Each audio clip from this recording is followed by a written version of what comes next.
သမုဒ္ဒရာနယ်မြေဟာဂျပန်နိုင်ငံတောင်ဘက်ပိုင်းကမ်းလွန်ပင်လယ်ပြင်ပစိဖိတ်သမုဒ္ဒရာတွေမှာရှိနေပါတယ်။နဂါဒရီကန်နယ်မြေထဲမှာထူးထူးဆန်းဆန်းပျောက်ဆုံးသွားခဲ့တဲ့သမောတွေထဲမှာ1950ခုနှစ်အလွန်အစောပိုင်းနှစ်တွေတုန်းကပျောက်ဆုံးခဲ့တဲ့ဂျပန်နိုင်ငံကအမှတ်9ကန်ရူမာရုသမောတွေပါဝင်ပါတယ်။တင်မောသားတွေဟာတင်မောမှာတုံးတဲ့လျှက်စစ်ပစ္စည်းတွေအကောင့်တိုင်းရှိနေရကနေနဂါဒရီကန်နယ်မြေထဲရောက်တဲ့အချိန်မှာတော့ရုတ်တရက်ဆက်ချွင်ရမှုတွေဖြစ်လာတယ်လို့ပြောဆိုခဲ့ကြပြီးထူးဆန်းတဲ့မောင်းသူမဲ့တစီသမောတွေကိုလည်းတွေ့ခဲ့ရတယ်လို့ပြောပါတယ်။အမေရိကန်လူမျိုးစာရေးဆရာ Charles Bartlett ရေးသားခဲ့တဲ့ The Dragon Triangle ဆိုတဲ့စာအုပ်ကြောင့်မီယာဂီကျွန်းအနားကသမုဒ္ဒရာနယ်မြေဟာကမ္ဘာကျော်နေရာတစ်ခုဖြစ်လာခဲ့ပါတယ်။ဂျပန်နိုင်ငံကအမှတ်9ကိုင်ရိုမာရုသမောဟာပင်လယ်ချမ်းမြေအောက်ကရေအောင်မီးတောင်တစ်ထောင်ရဲ့ပောက်ကွဲမှုကိုလေ့လာနေတော့ပျက်စီးနှိမ့်မြုပ်ခဲ့ရတယ်လို့ဂျပန်အာဏာပိုင်တွေဘက်ကပြောပါတယ်။ဒါပေမဲ့ Charles Bartlett ကတော့ကိုင်ရိုမာရုသမောထူးထူးဆန်းဆန်းပျောက်ကွယ်သွားရတဲ့နောက်ကွယ်မှာနားလည်ခက်တဲ့တဘာဝလုံးဖြစ်ရည်ရှိနေတယ်လို့ဆိုခဲ့ပါတယ်။အတ္တလန်တိတ်သမုဒ္ဒရာကိုပထမဆုံးတကူတော်မောင်းနှင်ဖြတ်တန်းပြခဲ့တဲ့အမေရိကန်အမျိုးသမီးလေယာဉ်မှူးအမ်လီယာဟာနဂါဒရီကန်နယ်မြေထဲမှာမရှိမလားပျောက်ဆုံးခဲ့ရတယ်လို့ Charles Bartlett ကပြောကြားခဲ့ပါတယ်။နံပါတ်6 Dires Lopez 1959ခုနှစ်ဖေဖော်ဝါရီလ2ရက်နေ့မနက်ခင်းမှာကျောင်းသားတစုဟာ Dires Lopez ကိုတောင်တက်ခရီးထွက်ခဲ့ကြပါတယ်။ဖေဖော်ဝါရီလ12ရက်နေ့မှာပြန်တွေ့မယ်လို့သူတို့တငယ်ချင်းတွေကိုပြောပြီးတောင်တက်ခရီးကိုစတင်ခဲ့ကြပါတယ်။ဒါပေမဲ့ဖေဖော်ဝါရီ12ရက်နေ့ရောက်တဲ့အထိတောင်တက်သွားတဲ့ကျောင်းသားအုပ်စုပြန်မရောက်လာတဲ့အခါကယ်ဆယ်ရေးအဖွဲ့ကိုလွှတ်လိုက်ရပါတော့တယ်။ပျောက်ဆုံးသွားတဲ့ကျောင်းသားအုပ်စုကိုပြန်ချီယာခံနိုင်မှုအတွက်နောက်ထပ်6ရက်လောက်စောင့်ဆိုင်းလိုက်ရပါတယ်။ကျောင်းသားတွေသွားခဲ့တဲ့လမ်းတိုင်းချီယာခံပြီးလက်ရှာကြည့်တဲ့အခါမှာကျောင်းသားတွေသုံးခဲ့တဲ့ရွက်ဖြင့်တဲတွေကိုပြန်လည်တွေ့ရှိခဲ့ရပါတယ်။ရွက်ဖြင့်တဲတွေကိုကြည့်ရတာဟာတွင်းဘက်ကနေစုပ်ဖြဲခံရတဲ့ပုံစံနဲ့စုပ်ပြင်းနေတာကိုတွေ့ခဲ့ရပါတယ်။ပျောက်ဆုံးသွားတဲ့ကျောင်းသားတွေရဲ့အဝတ်စားနဲ့အသုံးဆောင်ပစ္စည်းအားလုံးဒီပါကိုပြန်လည်တွေ့ရှိခဲ့ရပါတယ်။ရွက်ဖြင့်တဲတွေရဲ့ညာဘက်မှာကျောင်းသားတွေလမ်းလျှောက်သွားတဲ့ခြေရာတွေကိုလည်းတွေ့ရှိခဲ့ရပါတယ်။ခြေရာတွေရဲ့ပုံစံကိုကြည့်ရတာကျောင်းသားတွေကနှင်းပြင်ပေါ်မှာခြေပလာနဲ့လမ်းလျှောက်ထွက်ခဲ့တဲ့ခြေရာတွေလို့ယူဆရပါတယ်။အဲဒီခြေရာလမ်းကြောင်းတိုင်းလိုက်သွားတဲ့အချိန်မှာကျောင်းသားတွေရဲ့တည်ဆုံးနေတဲ့အလောင်းတချို့ကိုတွေ့ရှိလိုက်ရပါတယ်။ရွက်ဖြင့်တဲကနေမိုင်ဝက်လောက်ကွာကိုရောက်ရှိသွားတဲ့အချိန်မှာမီးကျွမ်းတောက်လောင်နေတဲ့မီးပုံတစ်ပုံဘေးမှာအတွင်းငံဘောင်းမီတစ်ထည်စီနဲ့လဲကျတည်ဆုံးနေတဲ့အလောင်းတစ်လောင်းကိုတွေ့ရှိခဲ့ရပါတယ်။ပတ်ဝန်းကျင်အနေထားကိုဆက်လက်စူးစမ်းရှာဖွေကြည့်တဲ့အခါမှာရွက်ဖြင့်တဲဘက်ကိုဦးတည်နေတဲ့ခြေရာလမ်းကြောင်း3ခုကိုထပ်မံတွေ့ရှိလိုက်ရပြီးတစ်ခုနဲ့တစ်ခုမီတာ100ကျော်စီကွာဝေးပြီးရှိနေတဲ့အလောင်း3လောင်းကိုပါတွေ့ရှိလိုက်ရပါတယ်။ရွက်ဖြင့်တဲနဲ့အဝေးဆုံးအလောင်းကိုတော့ရွက်ဖြင့်တဲကနေမီတာ630အကွာမှာတွေ့ရှိခဲ့ရပါတယ်။လနဲ့ချီကြာမြင့်ပြီးတဲ့နောက်မှာတော့ကြန့်ရှိနေသေးတဲ့အလောင်း4လောင်းကိုနှင်းတွေရဲ့အောက်ဖက်အနက်ကြီးအောက်မှာပိတ်မိသေးဆုံးနေတာကိုတွေ့ရှိခဲ့ရပါတယ်။နှင်းတွေအောက်မှာပိတ်မိသေးဆုံးနေတဲ့သူတို့4ယောက်ဟာဟိုက်ပိုတာမီယာဒဏ်နဲ့သေဆုံးခဲ့ရတယ်လို့ယူဆရပါတယ်။သူတို့တွေကတော်တော်များများကဥကောင်းခွန်နဲ့နံရိုးကွဲအပ်ဒဏ်ရာတွေနဲ့သေဆုံးခဲ့ရတာကိုတွေ့ရပါတယ်။သေဆုံးသူတယောက်ဟာဆိုရင်ရှာပြက်ထွက်နေပြီးမျက်လုံးတစ်ဖက်ပဲကျန်တော့တာကိုတွေ့ခဲ့ရပါတယ်။ မစ္စတာကိုရိုနာကကျောင်းသားတွေရဲ့ခန္ဓာကိုယ်မှာတွေ့ရှိရတဲ့ဒဏ်ရာတွေဟာလူလုံးလို့ရထားတဲ့ဒဏ်ရာလို့ယူဆလို့မရနိုင်တယ်လို့နှင်းငယ်ပြိုကျပြီးပြရာကနေရလာတဲ့ဒဏ်ရာလို့လည်းပြောဖို့ကလည်းမဖြစ်နိုင်တဲ့ရှားလို့ပြောခဲ့ပါတယ်။ကျောင်းသားတွေရဲ့စပင်းတွေကအရှောင်ကျွတ်နေတာကိုလည်းတွေ့လိုက်ရပါတယ်။ဒီဖြစ်ရတဲ့ပတ်သက်ပြီးစူဇန်လေ့လာသူတွေကိုလုံးဝခြောက်ခြားသွားစေတဲ့အချက်ကတော့ကျောင်းသားတွေရဲ့ခြေရာကလွဲပြီးတခြားဘာတော်ဝါတကောင်တလေးရဲ့ခြေရာကိုမှမတွေ့ရှိရခြင်းပဲဖြစ်ပါတယ်။ကိုရိုနာရဲ့အစီရင်ခံစာမှာတော့ကျောင်းသားတွေရဲ့သေဆုံးမှုဟာဖော်ထုတ်ဖို့မလွယ်တဲ့ပြင်ပရိုက်အားတစ်ခုကြောင့်ဖြစ်တယ်လို့ဖော်ပြထားပါတယ်။နှစ်ပေါင်း60ကျော်ကြာလာပြီးတဲ့နောက်ဒီကနေ့အချိန်ထိတိုင်အောင်ဒီဖြစ်ရဲ့နောက်ွယ်ကအကြောင်းရဲ့အပြည့်မှန်ကိုဖော်ထုတ်နိုင်ခြင်းမရှိသေးဘူးလို့လည်းသိရပါတယ်။နံပါတ်5တောင်အတ္တလန်တစ် anomaly ဘာမြူဒါတရိကန်အကြောင်းကိုလူချင်းမင်းတို့အကြောင်းပြီးသားဖြစ်မှာပါ။ဂျပန်နိုင်ငံတောင်ဘက်ကမ်းလွန်ပင်လယ်ပြင်မှာတွေ့ရတဲ့ Pacific ဘာမြူဒါတရိကန်အကြောင်းကိုတော့ကျွန်တော်တို့ရှေ့နားလေးမှာတင်ဆက်ခဲ့ပြီးဖြစ်ပါတယ်။ဒါပေမဲ့လူချင်းမင်းတို့တောင်အတ္တလန်တစ် anomaly အကြောင်းကိုကြားဘူးကြပါလား။တောင်အတ္တလန်တစ် anomaly ဆိုပြီးနာမည်ဆိုးနဲ့ကြော်ကြားခဲ့တဲ့နေရာဟာတောင်အမေရိကတိုက်နဲ့တောင်အတ္တလန်တစ်သမုဒ္ဒရာကြားမှာတည်ရှိပြီးတော့အမေရိကန်ပြည်ထောင်စုတစ်ခုလုံးရဲ့အကျယ်ဝန်းထက်အနည်းငယ်ပိုကျပါတယ်။ကျွမ်းကျင်သူတချို့ကတော့ဒီနယ်နိမိတ်ထဲကိုဝင်သွားခဲ့တဲ့သူတွေအတွက်အန်နီယနယ်မြေတစ်ခုလိုဖြစ်နေတယ်လို့ပြောပါတယ်။တာရကဖြစ်ရကတော့2009ခုနှစ်ဇွန်လမှာလူပေါင်း228ယောက်သေဆုံးခဲ့ရတဲ့ Air France Flight 447 လေယာဉ်ပြတ်ကျမှုဟာအဲ့ဒီနယ်နိမိတ်ထဲမှာဖြစ်ပွားခဲ့တာဖြစ်ပါတယ်။တကယ်တော့ဘာမီဒရာတရိကန်နယ်မြေနဲ့နဂါဒရိကန်နယ်မြေတို့ဟာတိတိကျကျမသိနိုင်ပဲကမ္ဘာမြေပုံပေါ်မှာစိတ်ကူးနဲ့ရေးဆွဲသတ်မှတ်ထားတဲ့နယ်နိမိတ်တွေဖြစ်ကြပေမဲ့တောင်အတ္တလန်တိတ် anomaly နယ်မြေကတော့တကယ်မြေပုံပေါ်မှာတိုင်းတာသိရှိနိုင်ပါတယ်။တောင်အတ္တလန်တိတ် anomaly နယ်မြေထဲမှာရိုးရိုးတန်လိုက်အင်ညောင်ကနေအာကာသဂျိုတုတွေအထိနည်းပညာချုံရမှုများစွာရှိခဲ့ပါတယ်။ဒီနယ်မြေကိုဖျက်ဆီးသွားလာခဲ့မှုတဲ့သမောတွေနဲ့လေယာဉ်တော်တော်များများမရှိမလားပျောက်ဆုံးသွားတဲ့တာရကတွေလည်းရှိခဲ့ပါတယ်။ဒီနယ်မြေထဲမှာနည်းပညာစက်ပစ္စည်းကိရိယာတွေအလုံးမလုံးတော့တဲ့အတွက်ပျောက်ဆုံးသွားတဲ့လေယာဉ်သမောတွေကိုပြန်ရှာမတွေ့နိုင်တော့ပါဘူး။နယ်မြေရဲ့တန်လိုက်လိုင်းတွေကြောင်းဝင်နှောက်ယှက်မှုကကြီးမားလွန်းတဲ့အတွက်ကြောင့် Harbour Space Telescope တောင်မှဒီနယ်မြေတွေကိုဖျက်ဆီးသွားတဲ့အခါမှာမှတ်တမ်းတင်ဓာတ်ပုံရိုက်ကူးတာမျိုးတွေမလုပ်နိုင်တော့ပါဘူး။နိုင်ငံတကာအာကာသစခန်းကအာကာသရှင်မှုတွေဟာလည်းဒီနယ်မြေထဲမှာဆိုရင်ကောင်းကောင်းအလုပ်လုပ်နိုင်တာမျိုးမရှိကြပါဘူး။ဘာကြောင့်လဲဆိုတော့ဒီနယ်မြေရဲ့တန်လိုက်လိုင်းတွေရဲ့ကြားဖြတ်နှောက်ယှက်မှုတွေကအားကြီးလွန်းတဲ့အတွက်အာကာသရှင်မှုတွေအတွက်အမြင်အာရုံမှောက်မှားမှုတွေဖြစ်စေပြီးကျယ်ရီကျွေးတယ်လို့ခဏခဏထင်အောင်ထင်မှားဖြစ်စေတဲ့အတွက်ကြောင့်မို့လို့ဖြစ်ပါတယ်။ နံပါတ်၄ Alaska Triangle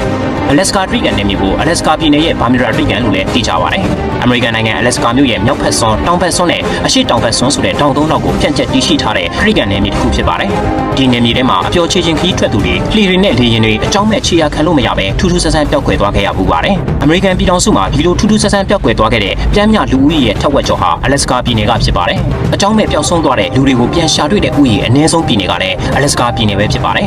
ဒီလိုထူးဆန်းတဲ့လူသူပျောက်ဆုံးမှုတွေရဲ့နောက်ွယ်ကအကြောင်းရင်းဟာ Alaska ပြည်နယ်ရဲ့ဆိုးဝါးကြမ်းတမ်းတဲ့ရာသီဥတုတာရဲတရိတ်ဆန်တွေနဲ့အန်ရယ်ပေးတတ်တဲ့ဒေသခံတိုင်းရင်းသားတွေကြောင့်လည်းဖြစ်နိုင်ပါတယ်။ Alaska ဒေသခံတော်တော်များများမှာသူတို့ဒေသရဲ့ထူးဆန်းတဲ့သတ္တဝါတစ်မျိုးဖြစ်တဲ့ Kush Kata လို့ခေါ်တဲ့သတ္တဝါတစ်မျိုးအကြောင်းနဲ့ပတ်သက်ပြီးပြောပြစရာဇာတ်လမ်းတွေအများကြီးရှိပါတယ်။အဲ့ဒီထူးဆန်းတဲ့သတ္တဝါတွေဟာကလေးတွေရဲ့အော်တန်နဲ့တူအောင်အွန်လိုင်းစွမ်းရှိကြပါတယ်။ကလေးတွေအော်တယ်လို့အော်ပြီးတော့သတိမထားမိတဲ့ခီးသွားလာသူတွေကိုသွေးဆောင်ဖျားယောင်းပြီးတပ်ပစ်တယ်လို့လည်းသိရပါတယ်။ပြီးတော့ Alaska ပြည်နယ်ကမြစ်ချောင်းတွေထဲမှာ Bigfoot, Bermuda Triangle ထဲမှာလျှက်စစ်တန်လိုက်တိုင်းတွေလူမမှန်နေတဲ့ဖြစ်စဉ်နဲ့ချိတ်ဆက်နေတယ်လို့မျိုးခက်ဆန်ဆန်တူတဲ့ရေဝဲကြီးတွေကိုလည်း Alaska ပြည်နယ်ကမြစ်ချောင်းတွေထဲမှာတွေ့ရလေရှိပါတယ်။နံပါတ်3 San Luis Valley Colorado နိုင်ငံကမွေးမြူရေးချန်နယ်ချန်မှာတရိတ်ဆန်အားလုံးထူးထူးဆန်းဆန်းသိဆုံးခဲ့တဲ့ဖြစ်ရပ်တစ်ခုရှိခဲ့ပါတယ်။အတွင်းပိုင်းကလေးစားအားလုံးဖယ်ရှားခံလိုက်ရပြီးအရေးကုန်ခွာဆုတ်ခံထားရပါတယ်။ပူပြီးစိတ်ဝင်စားစရာကောင်းတဲ့အချက်ကတော့အဲ့ဒီတရိတ်ဆန်အားလုံးလူဟာအသက်ခံထားရပြီးမြဲသွေးတစ်ဆက်မှမတွေ့ရတာပဲဖြစ်ပါတယ်။ဒါကြောင့်တချို့တွေကဒီဖြစ်ရပ်ကိုဂျိုသားတွေနဲ့ပတ်သက်နေတယ်လို့ယူဆတာမျိုးတွေရှိလာပါတယ်။သွေးဆုံးထင်နေတဲ့အဆက်တစ်ဆက်မှမတွေ့ရဘဲမွေးမြူရေးတရိတ်ဆန်အားလုံးအဆုတ်လိုက်ပြုံလိုက်တပြိုင်နက်တည်းအသက်ခံရတဲ့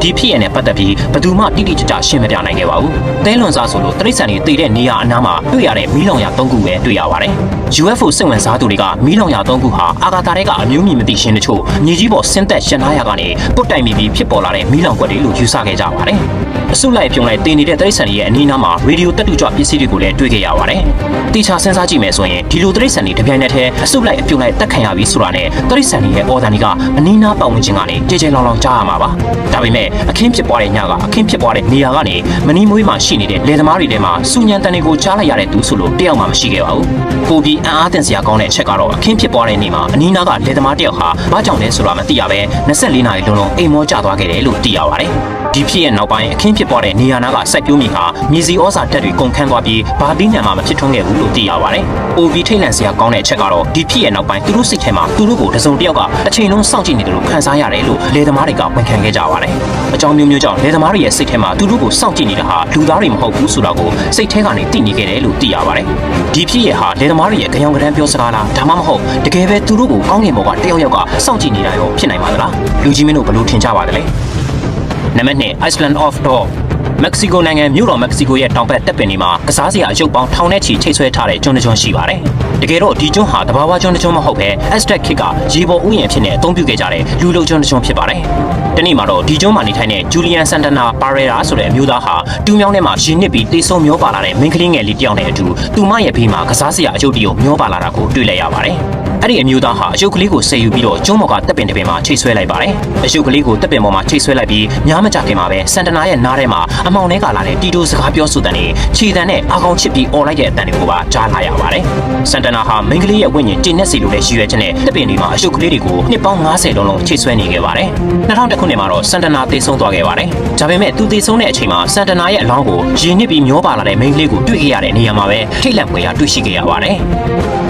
နံပါတ်1ဒီနေ့ကစားလိုင်းပီရူးနိုင်ငံတောင်ပိုင်းကဂန်နီယာမြေပြင်မှာလွန်ခဲ့တဲ့နှစ်ပေါင်း2000လောက်ကထွန်းထူပုံဖော်ထားတဲ့ရှေးခေတ်လက်ရာပေါင်းမြောက်များစွာရှိပါတယ်။ကြီးမားတဲ့ geometry သင်္ကေတပုံစံတွေတရိတ်ဆန်တွေနဲ့အပင်တွေရဲ့ပုံသဏ္ဍာန်တွေဟာစုစုပေါင်းအကျယ်ဝန်းအားဖြင့်မိုင်90ကျော်ရှိပြီးတော့လီမာမြို့ရဲ့တောင်ဘက်ပိုင်းမှာရှိပါတယ်။လေကြောင်းနည်းပညာမထွန်းကားသေးတဲ့နှစ်ပေါင်း2000ကျော်ကာလတုန်းကဒီလိုကြီးမားကျယ်ပြန့်ပြီးဒီကနေ့ချိန်ထိတည်တံ့နေတဲ့လက်ရာတွေကိုဖန်တီးခဲ့တယ်ဆိုတာဟာလုံးဝကိုမယုံနိုင်စရာပါပဲ။လွန်ခဲ့တဲ့နှစ်ပေါင်း2000ကျော်ကလူတွေကလေပေါ်ကနေဒါမှမဟုတ်တောင်ထိပ်ပေါ်ကနေကောင်းကောင်းပုံဖော်မြင်နိုင်တဲ့လက်ရာအသွင်သဏ္ဍာန်တွေကိုဘာယူရဲချက်နဲ့ဖန်တီးခဲ့တယ်ဆိုတာကလုံးဝစိတ်ဝင်စားစရာပါပဲ။လူကြီးမင်းတို့အခုမြင်နေရတဲ့အင်မတန်ရှည်လျားကျယ်ပြန့်တဲ့မြင်းတွေကိုရှေးခေတ်ကရိုးရိုးကရိယာတွေကိုသုံးပြီးဖန်တီးခဲ့တယ်လို့ပညာရှင်တွေကပြောပါတယ်။ဒါပေမဲ့ပညာရှင်တွေကတော့အဲ့ဒီခေတ်ကလူတွေဟာမိုးပြန်ပူပေါင်းတွေကနေကြည့်ပြီးဒီမြင်းချောင်းတွေကိုမြေကြီးပေါ်မှာရေးဆွဲဖန်တီးခဲ့တယ်လို့ပြောပါတယ်။ဒါတွေဟာတစ်ချိန်ကဂျိုသားတွေရဲ့လင်းရင်ပြေးလန်းတွေဖြစ်ခဲ့မှုတယ်လို့ယူဆတဲ့ theory တွေလည်းရှိပါတယ်။ဘာသာရေးနဲ့သက်ဆိုင်တဲ့အထိမ့်မဲ့သင်္ကေတအဖြစ်နဲ့ရေးဆွဲခဲ့တာလည်းဖြစ်နိုင်တယ်လို့သူတို့ခေတ်ကဆယ်မြောင်းရေပေးဝေရေးစနစ်ရဲ့လက်ရာတွေလည်းဖြစ်နိုင်တယ်လို့ယူဆကြတဲ့ပညာရှင်တွေလည်းတော်တော်များများရှိကြပါတယ်။ဒါပေမဲ့ဒီလိုကြီးမားကျယ်ပြန့်ပြီးအင်မတန်နားလည်ရခက်ခဲတဲ့လက်ရာတွေကိုတိစောက်ခဲ့ရခြင်းရဲ့တကယ့်ရည်ရွယ်ချက်အစစ်မှန်ကိုတော့ဘယ်သူမှအဖြစ်မ ရှာနိုင်သေးပါဘူး